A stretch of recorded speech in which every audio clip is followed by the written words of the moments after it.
From ruby-encrusted Coronation heels to a dedicated staff member who wore beige ankle socks while breaking them in on palace carpets, Queen Elizabeth II's footwear habits were as royal as they were peculiar. Her shoes had their own footmen, survived warehouse fires, and came with strict protocols that banned entire shoe styles from the royal family. Here are 15 weird facts you didn't know about Queen Elizabeth II's shoes. Fact 1. A staff member broke in every pair. Queen Elizabeth II never wore a brand new pair of shoes straight out of the box. Instead, she had someone else break them in for her first, and that responsibility fell to her trusted personal assistant and senior dresser, Angela Kelly. This wasn't just a casual favor between friends. It was an official duty that came with very specific instructions and protocols that had to be followed to the letter.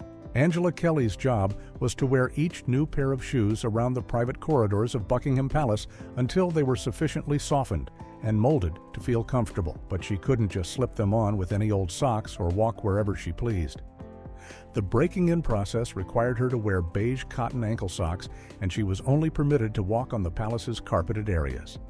The hardwood floors, marble hallways, and stone passages were completely off-limits during this process. The reasoning behind the carpet-only rule was practical. Walking on soft surfaces would gently stretch and soften the leather without scuffing the soles or damaging the shoe's pristine condition before the Queen ever had a chance to wear them. Angela Kelly held her position as the Queen's personal assistant for more than 20 years, and during that time, she became one of the most trusted members of the royal household. She was the first person in history to be given permission to touch the Queen's jewelry and help dress Her Majesty for countless public appearances, state dinners, and official ceremonies. The shoe-breaking duty was just one of many behind-the-scenes tasks that kept the Queen comfortable and camera-ready. Kelly later wrote about her experiences working for the Queen in her memoir, where she revealed intimate details about the royal wardrobe routines and the extraordinary level of preparation that went into every single outfit the Queen wore in public. Fact 2. 50 years of the same style. For more than half a century, Queen Elizabeth II wore essentially the same style of shoe, day after day, year after year, decade after decade. She wasn't interested in following fashion trends or experimenting with new designs. Instead, she found a style that worked for her and stuck with it with unwavering loyalty. Her shoe of choice was a handmade black patent leather pump from the London-based company Anello and David, and she ordered the exact same design repeatedly throughout her entire reign. The shoes featured either small brass clasps or delicate bows positioned neatly on the top, and they maintained a modest, sensible heel height that allowed her to stand comfortably for hours during public engagements. The Queen was known for her incredibly demanding schedule, which often required her to remain standing or walking for extended periods while greeting dignitaries, attending ceremonies, and touring facilities. Comfort and reliability were far more important to her than variety or style experimentation, so once she found footwear that met her exacting standards, she saw no reason whatsoever to change. Anello and Davide had been making shoes for the royal family since the 1950s, and they understood precisely what the Queen needed. Every pair was crafted by hand, using traditional shoemaking techniques that had been passed down through generations of craftsmen. The company kept detailed records of her exact specifications, including the leather type, the heel height, the width measurements, and even the placement of the decorative elements. This meant that every time the Queen ordered a new pair, she received shoes that were virtually identical to the ones she had worn for the past 50 years. The consistency gave her confidence that her footwear would never fail her during important moments, and it eliminated any concern about blisters, pinching, or discomfort from trying something new. Fact 3. Wedges were absolutely forbidden. Queen Elizabeth II had strong opinions about many things, but few fashion items drew her disapproval quite like wedge shoes. She absolutely despised them, and her dislike was so well known within royal circles that it became an unspoken rule among other members of the family. While there was never an official written ban, royal insiders confirmed that wearing wedges in the Queen's presence was strongly discouraged, and family members who knew what was good for them simply avoided that style altogether when attending events where Her Majesty would be present. Both Catherine, the Princess of Wales, and Meghan, the Duchess of Sussex, were reportedly advised to steer clear of wedge heels during royal engagements and family gatherings. This wasn't just palace gossip or speculation. Multiple royal correspondents and sources close to the family confirmed that the Queen's distaste for wedges was very real and very serious. Kate Middleton, who joined the royal family in 2011, was known to favor wedge espadrilles during her off-duty casual appearances, but she was rarely, if ever, seen wearing them to official royal events or family occasions where the Queen would be in attendance. The Queen's objection to wedges seemed to stem from her traditional views on appropriate footwear for formal occasions. She believed that wedges looked too casual and lacked the elegance and refinement expected of royal women representing the monarchy. To her, a proper court shoe with a defined heel was the only acceptable choice for official duties. This preference was consistent with her overall approach to royal dress codes, which emphasized timeless elegance over trendy styles. The wedge ban became just one of many unwritten rules that newer members of the royal family had to learn as they adapted to life within the institution and figured out how to navigate the Queen's very specific expectations and preferences. Fact 4. Her shoe size was: tiny Queen Elizabeth II wore a United Kingdom size 4 shoe, which converts to a United States size 6 and a European size 36. For an adult woman, particularly one who stood 5 feet 4 inches tall, this is considered quite a small shoe size. The petite measurements of her feet meant that finding properly fitting footwear off the rack would have been extremely difficult, if not impossible, which is why every single pair of shoes the Queen wore throughout her 70-year reign was completely custom-made specifically for her. The process of creating the Queen's shoes began with wooden casts, also called lasts, which were precise 3-dimensional replicas of her feet. These wooden forms captured every contour, every curve, and every unique characteristic of her foot shape, including the width across the ball of the foot, the height of the arch, the length from heel to toe, and even subtle details like bunions or pressure points that needed accommodation. Shoemakers at Anello and Davide kept these wooden casts on file and referred to them every single time they constructed a new pair of shoes for Her Majesty. Using these casts allowed the craftsmen to build shoes that fit the Queen's feet with absolute precision. The leather would be carefully stretched over the wooden forms during construction, ensuring that when the finished shoes were delivered to Buckingham Palace, they would hug her feet perfectly without any gaps, pinching, or uncomfortable pressure points. This level of customization was essential for someone in the Queen's position, as she spent countless hours on her feet during public engagements and needed footwear that wouldn't cause pain or blisters no matter how long she stood or walked. The wooden casts were treated as highly valuable items within the shoemaking workshop and were stored carefully to prevent any damage that might compromise the accuracy of future shoe orders. Fact 5. Dedicated footmen for shoe care. At Buckingham Palace, the care and maintenance of Queen Elizabeth II's shoes was not something left to chance or handled casually. Instead, specific footmen were assigned the important responsibility of ensuring that every pair of the Queen's shoes remained in absolutely perfect condition at all times. This wasn't just a matter of giving them a quick polish before she wore them, it was a comprehensive care routine that involved multiple steps and required significant time and attention to detail. The footman's duties included placing each pair of shoes on wooden shoe trees immediately after the Queen removed them. Shoe trees are specialized devices inserted into footwear to help maintain the proper shape of the leather and prevent creasing or collapsing that naturally occurs when shoes sit empty. By using shoe trees consistently, the footmen ensured that the Queen's shoes always looked as crisp and well-formed as the day they arrived from the shoemaker. The shoes would then be left on these trees to air out properly, allowing any moisture from wear to evaporate completely before the shoes were stored away. Polishing was another critical component of the shoe care routine.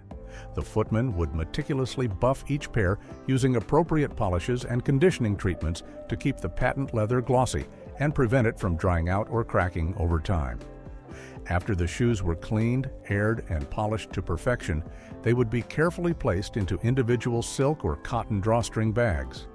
Each pair had its own dedicated bag, and the shoes were never stored loose or stacked on top of one another where they might get scratched or damaged. These storage bags protected the shoes from dust, light exposure, and accidental scuffs while they waited in the palace wardrobe for their next wearing. This level of dedicated care meant that even shoes the Queen had owned for years continued to look nearly new. Fact 6. The same shoemaker as the Beatles. Anello and Davide, the London shoemaking company that supplied Queen Elizabeth II with her shoes for more than 50 years, has a fascinating dual legacy in British cultural history. While they were crafting conservative, sensible patent leather pumps for the Queen, they were simultaneously creating one of the most iconic pieces of footwear in rock and roll history, the Beatle boot. In the early 1960s, John Lennon, Paul McCartney, George Harrison, and Ringo Starr walked into the Anello and Davide shop and requested custom boots with a specific design in mind. The Beatles wanted footwear that looked sharp and fashionable, but was also practical for their energetic stage performances. The shoemakers created what became known as the Beatle boot, which featured elastic side panels for easy wearing, pointed toes that gave them a sleek appearance, and a Cuban heel that added just a bit of height. These boots became an essential part of the band's signature look during their early years and were widely copied by fans and other musicians throughout the 1960s. The style became so popular that it transcended its association with the band and became a defining fashion element of the entire decade. The fact that the same craftsmen who carefully measured the Queen's feet and constructed her dignified court shoes were also stitching together rock and roll boots for the Fab Four perfectly captures the diversity of British culture during that era. Anello and Davide served both the establishment and the counterculture, both tradition and rebellion, both monarchy and music revolution. The company took pride in this unique position, understanding that great craftsmanship could serve many different purposes and many different clients. Their ability to create footwear for such wildly different customers demonstrated their versatility and their commitment to quality, regardless of whether they were making shoes for Buckingham Palace or for the stage at Shea Stadium. Fact 7. Ruby-studded coronation shoes kept secret. When Queen Elizabeth II was crowned on June 2, 1953, in Westminster Abbey, every detail of her appearance had been carefully planned months in advance. One of the most closely guarded secrets of the entire coronation ceremony was the design of her shoes. The task of creating appropriate footwear for such a momentous occasion fell to Roger Vivier, a legendary French shoe designer who was working with the British fashion house at the time. Vivier designed a pair of extraordinary gold leather shoes that were unlike anything the young queen had worn before. The most striking feature of these coronation shoes was the heels, which were completely encrusted with rubies. But these weren't just random decorative elements. Vivier drew his inspiration from the magnificent rose windows of Chartres Cathedral in France, one of the finest examples of Gothic stained glass in the world. The ruby arrangement on the heels mimicked the intricate geometric patterns and the brilliant red hues found in those medieval windows, creating a subtle connection between the sacred architecture of Christianity and the religious ceremony of crowning a monarch. The choice of rubies also carried symbolic weight, as red stones have historically represented power, courage, and divine right. The entire design was kept completely secret from the public and even from most people within the royal household until the actual coronation day arrived. No photographs were released beforehand, no sketches were leaked to the press, and the shoemaker maintained absolute discretion throughout the construction process. When the Queen finally walked down the aisle of Westminster Abbey wearing these remarkable shoes beneath her heavy coronation robes, only those closest to her could catch glimpses of the ruby-studded heels. The secrecy surrounding the shoes added to the mystique and grandeur of the coronation, ensuring that every element of the ceremony held some element of surprise and wonder. Fact 8. Hidden platform for comfort. The coronation of Queen Elizabeth II on June 2, 1953, was an exhausting marathon of ceremonial duties that tested the physical endurance of the young 27-year-old monarch. The actual ceremony inside Westminster Abbey lasted nearly 3 hours, during which she was required to stand for extended periods, walk in heavy robes, and participate in numerous ritual components while being watched by 27 million people on television, a television audience that was unprecedented at the time and made this the first major royal event to be broadcast widely to the public. Given these demanding circumstances, the designers of the Queen's coronation shoes built in a clever hidden feature to help her survive the ordeal with grace and composure. Inside the beautiful gold leather shoes with their ruby-encrusted heels, the shoemakers constructed an invisible extra platform that provided additional cushioning and support without being visible from the outside. This concealed platform functioned similarly to what we might today call a hidden wedge or internal lift, distributing the Queen's weight more evenly across her foot and reducing the pressure on the balls of her feet that typically occurs when standing in heeled shoes for long periods. The platform was engineered to be completely undetectable to observers. From the outside, the shoes appeared to be elegant court shoes with a traditional heel structure, maintaining the formal appearance appropriate for such a solemn religious and state occasion. But inside, where only the Queen could feel it, there was significantly more support and comfort than a standard shoe would provide. This kind of practical problem-solving demonstrates the level of thought and care that went into every aspect of the coronation preparations, with royal dressers and shoemakers anticipating potential issues and finding creative solutions that allowed the Queen to fulfill her duties without suffering unnecessarily. Fact 9. 2009 warehouse fire destroyed her foot casts. On a cold day in February 2009, disaster struck at the warehouse facility of Anello and Davide, the prestigious London shoemaking company that had been crafting footwear for the royal family for decades. A fire broke out in the building where the company stored their valuable archives, including the irreplaceable wooden foot casts used to create custom shoes for their most important clients. Among the items destroyed in the blaze were the wooden lasts that had been carefully crafted to perfectly replicate the feet of Queen Elizabeth II and her mother, the Queen Mother, who had passed away 7 years earlier in 2002. These wooden casts were not simple objects that could be easily replaced. They represented years of careful measurements, adjustments, and refinements to ensure absolute accuracy in capturing every unique characteristic of the royal feet. The casts were working tools that shoemakers relied upon every time they constructed a new pair of shoes for the Queen, and they served as the foundation for maintaining the consistency and perfect fit that Her Majesty expected. Losing them meant losing decades of accumulated knowledge about the precise specifications required for royal footwear. The fire presented Anello and Davide with a significant challenge, but the company moved quickly to address the problem. Shoemakers had to recreate the Queen's foot casts entirely from scratch, working from the most recent measurements they had on file and consulting with palace staff to ensure accuracy. This process required meticulous attention to detail and likely involved having the Queen's feet remeasured to create new master casts that could serve the company for future orders. The incident highlighted just how dependent the traditional craft of custom shoemaking is on physical tools and templates, and how the loss of such items can disrupt even the most established working relationships.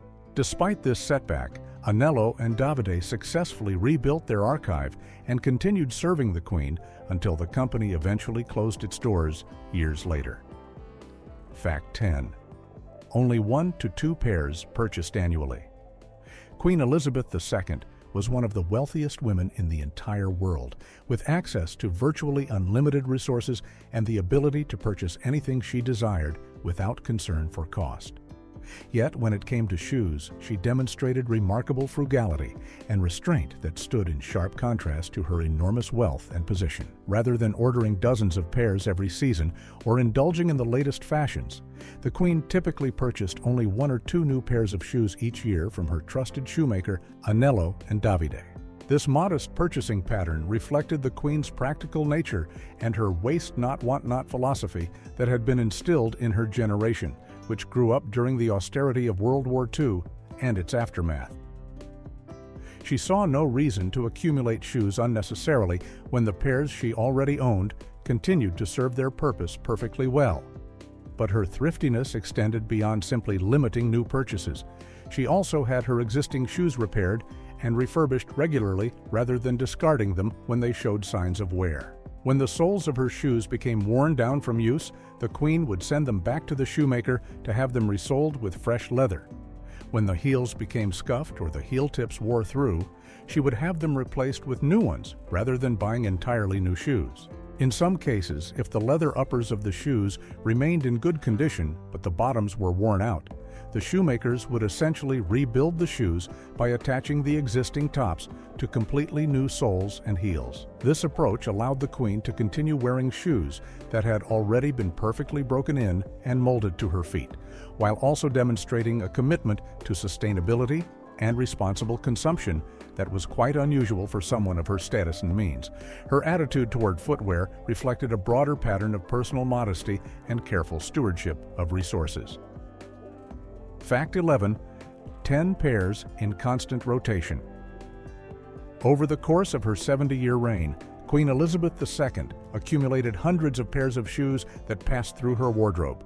However, at any given moment during her later years, she maintained a much smaller working collection of approximately 10 pairs that were kept in constant rotation for her regular public engagements and official duties. These 10 pairs were essentially identical to one another, all crafted in the same style with the same specifications from her longtime shoemaker, Anello and Davide. The decision to keep 10 pairs in active rotation rather than just one or two served several practical purposes. First, it allowed each pair of shoes to rest between wearings, which is essential for maintaining the integrity of leather footwear. When leather shoes are worn multiple days in a row without a break, the material doesn't have adequate time to dry out completely and return to its natural shape, which can lead to premature breakdown of the leather, persistent odors, and reduced overall lifespan of the shoes. By rotating through 10 pairs, the Queen ensured that each pair had several days to air out and recover on shoe trees before being worn again. Second, having multiple identical pairs meant there was always a backup option immediately available if one pair needed repair, cleaning, or simply didn't feel quite right on a particular day. Given the Queen's demanding schedule, which often involved multiple public appearances in a single day with little time for wardrobe changes, having several interchangeable pairs of shoes provided flexibility and security. If she stepped in a puddle or scuffed a shoe during an outdoor engagement, palace staff could quickly swap in a fresh pair that looked exactly the same without any disruption to her appearance. This system of maintaining multiple identical pairs in rotation became a hallmark of the Queen's highly organized and efficient approach to her wardrobe, ensuring she always looked impeccable without requiring complex planning. Fact 12. Never exceeded 2 1/4 inches in heel height. Throughout her entire adult life and 7 decades as Queen, Elizabeth II maintained a strict personal rule about the maximum heel height she would wear. Her shoes never exceeded 2 1/4 inches, measured from the back of the heel to the ground. This might seem like an arbitrary limitation, but it was actually a carefully considered decision based on decades of experience attending public events and fulfilling royal duties that demanded hours of standing, walking, and remaining steady on her feet regardless of the circumstances. The Queen's schedule was notoriously demanding and physically taxing. On any given day, she might attend multiple events, each requiring her to stand for extended periods while greeting dignitaries, watching ceremonies, or touring facilities. She walked on every imaginable type of surface: polished marble floors in grand palaces, uneven cobblestones in historic town squares, soft grass during garden parties, slippery wet pavement during rainy outdoor engagements, and even the occasionally unstable deck of a ship during naval visits. A higher heel might have looked more fashionable in photographs, but it would have significantly increased her risk of stumbling, twisting an ankle, or simply experiencing foot pain and fatigue. By limiting herself to a modest 2 1/4 inch heel, the Queen prioritized stability and comfort over aesthetics. This heel height provided just enough lift to create a polished, formal appearance appropriate for her position, while still keeping her center of gravity low enough that she could maintain perfect balance even during long events or while navigating challenging terrain. The consistency of this heel height across all her shoes also meant she never had to adjust her posture or gait depending on which pair she was wearing, which contributed to her famously excellent posture and graceful carriage, even well into her 90s. Fact 13. Four-person team to make each pair. Creating a single pair of shoes for Queen Elizabeth II was not a task that could be handled by one person working alone. Instead, each pair required the coordinated efforts of a dedicated team of 4 highly skilled specialists, each responsible for a specific stage of the shoemaking process. This division of labor reflected the traditional English craft methods that Anello and Davide had preserved, where mastery of individual techniques was valued over general skills. The first specialist in the chain was the pattern cutter, whose job was to create the paper templates that would guide the cutting of the leather. This required deep knowledge of shoe construction and the ability to translate the three-dimensional form of the wooden foot cast into flat pattern pieces that would eventually be assembled into a completed shoe. The pattern cutter had to account for how the leather would stretch and mold during construction, ensuring that the final product would fit the Queen's feet precisely.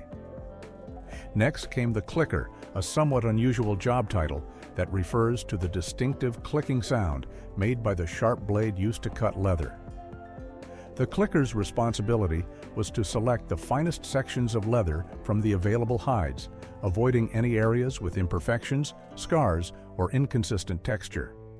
They would then carefully cut the leather according to the patterns provided by the pattern cutter, ensuring clean, precise cuts that would come together seamlessly.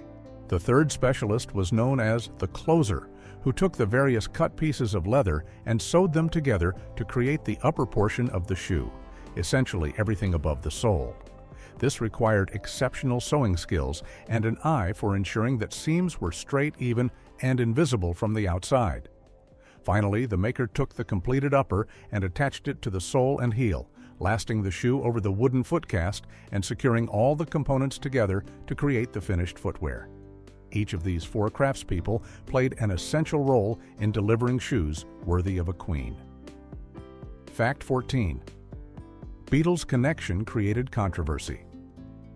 Anello and Davide's client list throughout the 20th century read like a who's who of international celebrities, royalty, and entertainment legends. While the company is best known for serving Queen Elizabeth II for over 50 years and creating the iconic Beatle boots in the 1960s, their reach extended far beyond British shores and included some of the most famous names in Hollywood and beyond. Marilyn Monroe, one of the most celebrated actresses and sex symbols of the 1950s, wore shoes crafted by Anello and Davide. Orson Welles, the legendary actor and director best known for Citizen Kane, also counted himself among the company's clients. But the company's influence extended into the world of cinema in another fascinating way. Anello and Davide provided footwear for costumes used in several major film productions, including the Star Wars franchise and the Indiana Jones series. When costume designers needed period-appropriate or specially crafted footwear for characters in these blockbuster films, they turned to the same London shoemakers who were simultaneously crafting elegant court shoes for the Queen. This meant that stormtroopers and Jedi Knights might have been wearing boots constructed using the same traditional techniques employed for royal footwear. This eclectic mix of clients, from the Queen of England to the Beatles, from Hollywood royalty to science fiction characters, demonstrated the versatility and broad appeal of traditional British craftsmanship. The company never saw any contradiction in serving such vastly different customers, recognizing that quality shoemaking was quality shoemaking regardless of whether the finished product would walk the corridors of Buckingham Palace, stride across a concert stage, grace a movie screen, or step down a red carpet. The diversity of their clientele became a point of pride for Anello and Davide, illustrating how traditional craft skills remained relevant and valuable across every segment of culture and society. Fact 15. Coronation shoe designer controversy. More than 70 years after Queen Elizabeth II's coronation took place on June 2, 1953, there remains genuine confusion and ongoing debate among fashion historians, royal archivists, and footwear experts about who actually designed and created the shoes she wore during that historic ceremony. 3 different designers and shoemakers have been credited at various times with creating the coronation shoes. Roger Vivier, the celebrated French designer known for his innovative and luxurious footwear. Rain, a British company that held multiple royal warrants and was a favorite of many royal family members. And Delman, another prestigious shoemaker with royal connections. The confusion stems from several factors. First, the coronation involved multiple pairs of shoes for different parts of the ceremony, so it's possible that different designers created different pairs and that over time the attribution has become muddled.